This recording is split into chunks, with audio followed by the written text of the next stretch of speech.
Voilà, au numéro 45, le pape Paul VI, poursuivant sur les voies ou les moyens de l'évangélisation, insiste sur l'utilisation des masses médias. Nous sommes en 1975 et on sait combien, avec les technologies modernes, cette question des masses médias a évidemment pris encore plus d'ampleur. En effet, dit-il, les moyens de communication sociale permettent d'atteindre un plus grand nombre encore avec l'Évangile. Vous voyez, mise au service de l'Évangile, dit-il dans ce numéro 45, ils sont capables d'étendre presque à l'infini le champ d'écoute de la parole de Dieu et ils font arriver la bonne nouvelle à des millions de personnes. C'est assez extraordinaire comment l'Évangile, à travers des événements qui concernent l'Église, peut atteindre le cœur de quantité de personnes qui ne sont pas nécessairement des fidèles de l'Église catholique. Je prends un exemple. Nous venons d'accueillir un nouveau pape, le pape Léon XIV, après avoir perdu le pape François.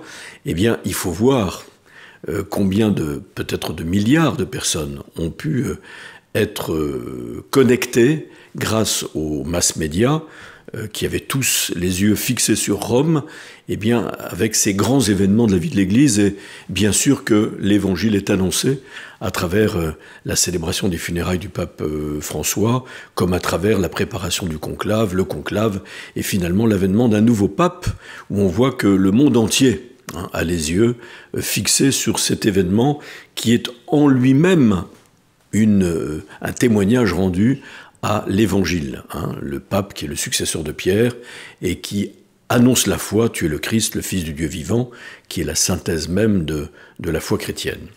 Je crois qu'aujourd'hui encore, les masses médias font beaucoup pour faire annoncer, ou en tout cas faire parvenir l'Évangile dans le cœur de bien des hommes.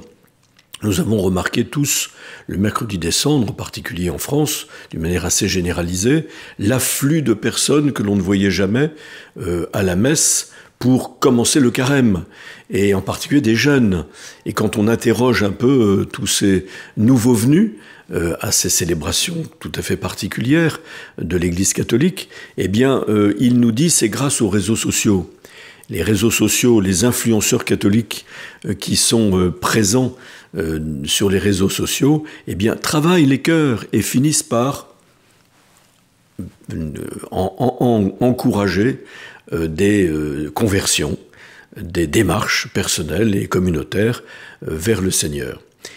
On voit en effet que beaucoup d'influenceurs donnent des catéchèses, des homélies qui sont relayées sur les réseaux sociaux et qui intéressent, qui touchent beaucoup de personnes aujourd'hui qui ont soif et qui trouvent, grâce aux masses médias, eh bien, le moyen de venir à l'Église, de venir à la foi. C'est vrai pour tous les catéchumènes adultes que nous accompagnons.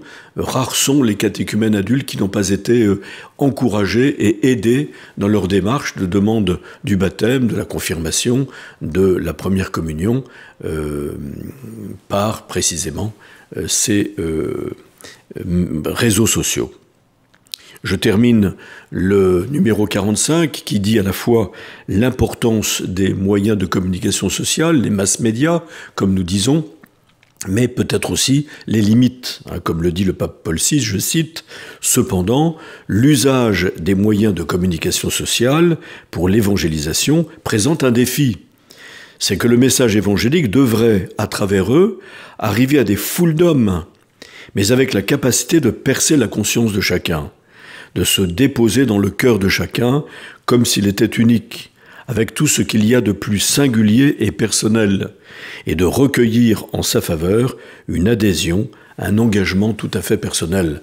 Je l'ai souvent, moi, vérifié dans la prédication, où nous nous adressons évidemment à une assemblée qui peut être extrêmement nombreuse. Et il est évident que quand on s'adresse dans une prédication à une assemblée nombreuse à la cathédrale, on ne connaît pas chacun des fidèles de manière personnelle. Et pourtant, on voit bien souvent à la sortie de la messe ou quelques jours après que telle personne a été touchée plus particulièrement par la prédication qui lui semblait lui être adressée à elle alors même que le prédicateur ne la connaissait pas et vient du coup à l'Église, comme nous le voyons aussi dans l'Évangile. Quand Jésus parle aux masses, quand il rassemble des foules au bord du lac de Tibériade, qu'il proclame les béatitudes, eh bien, telle ou telle personne va venir à lui pour entrer dans un dialogue plus personnel. C'est vrai pour Marie-Madeleine, c'est vrai pour la Samaritaine, etc., etc.